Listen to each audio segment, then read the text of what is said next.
Hello, everybody from Facebook world, YouTube world, and other internet social media areas.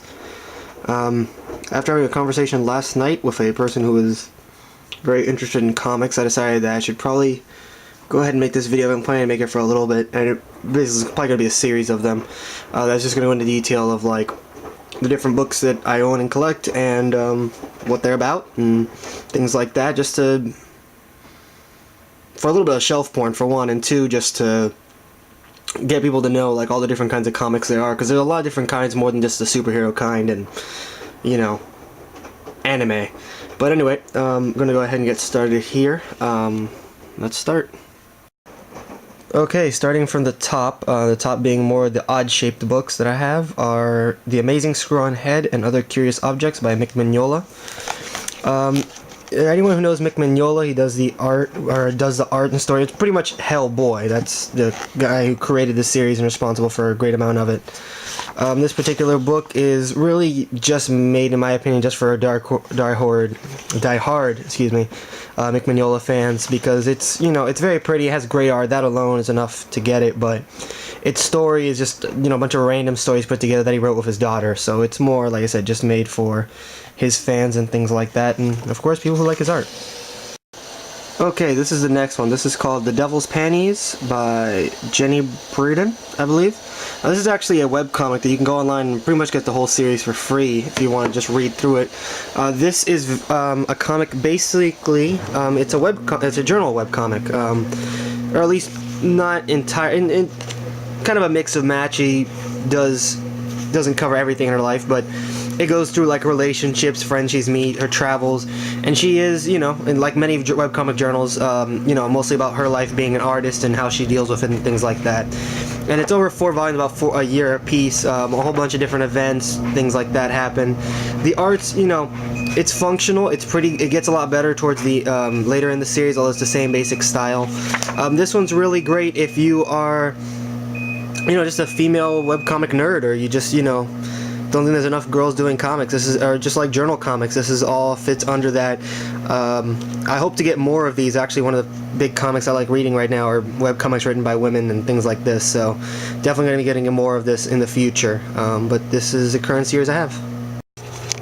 Okay, so this next one is Zombie Survival Guide Recorded Attacks. Now this is from basically the same idea as the Zombie Survival Guide books. It's just a graphic novel kind of recording these obviously fictional events of like, hey, zombies in Rome, zombies in apparently Hicksville, and, you know, things like that.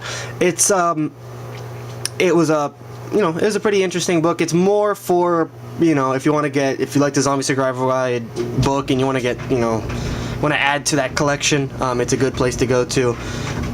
If you do like zombies, yeah, it's a good option, although I would probably say there's other zombie books you can look at and probably enjoy more. Yeah, there you are. That's one of them. Alright, so this one's a little bit of a blast from the past for me. This is Chugworth's Academy. This is actually also a webcomic, although it was rarely short-lived.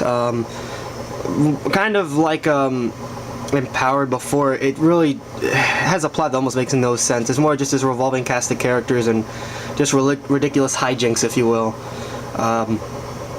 Yeah, I really can't come up with a way to sum it up easily. But, you know, it's available online. You can look it up, Chugworth's Academy, and get an idea.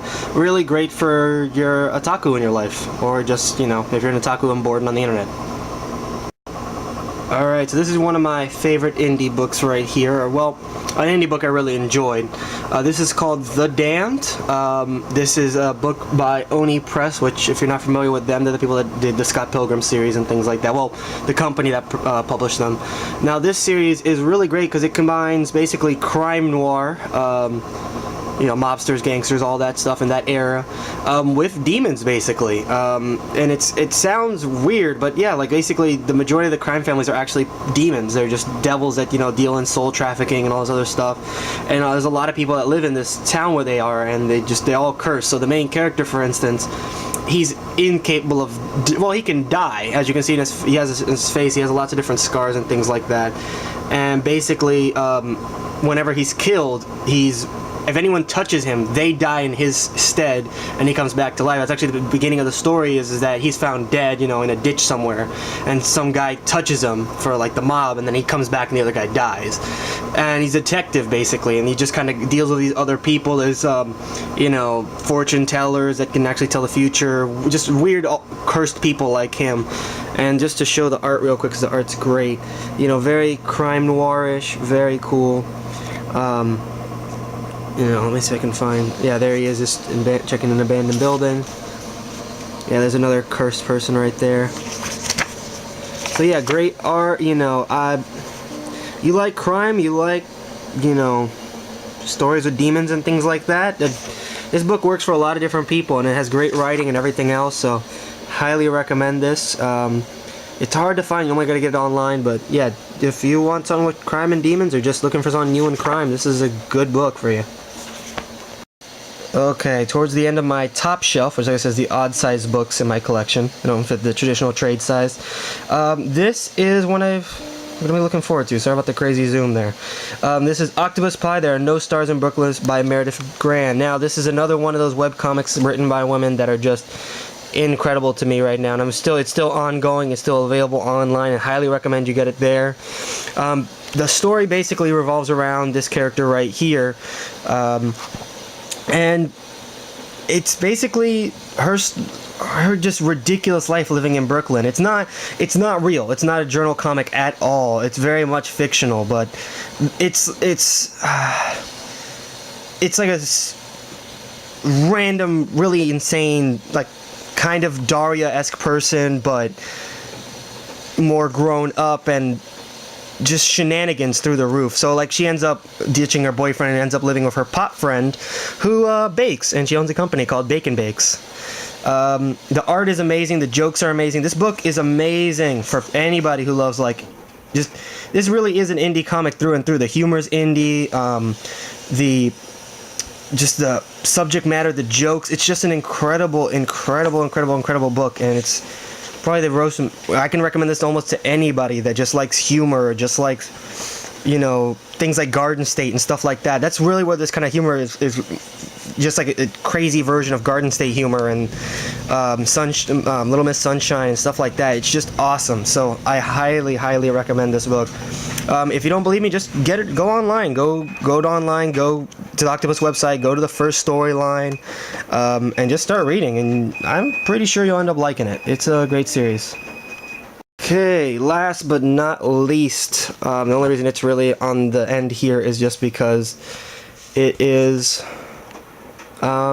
Because I have some books that are being lent out right now, specifically the Scott Pilgrim series. If you don't know about Scott Pilgrim, I will have a video on that soon. This is Bone, and we'll leave off on this one. Alright, Bone, you've probably seen this like a million times in Scholastic videos, you know, it playing the colored versions and things like that. Bone was written by Jeff Smith, and is just this massive story of just almost Lord of the Ring-esque proportions here. That's how thick it is, okay? Lord of the Rings proportions in terms of comics. And it's just this genius story for all ages that basically follows these three bones. Funny Bone, Smiley Bone, and another bone. The names escape me. It's been a little bit since I read this, and considering the length, I think I read it once and it was just like, it's a great book, I'm done.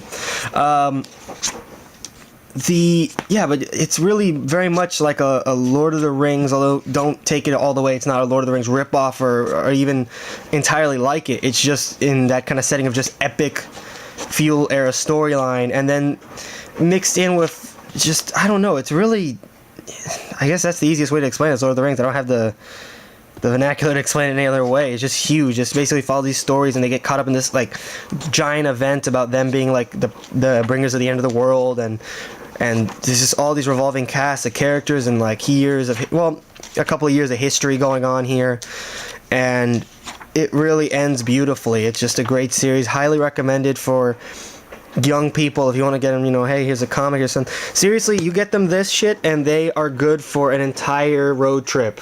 I promise you. They can't read through this thing fast enough for that to be over with by one road trip.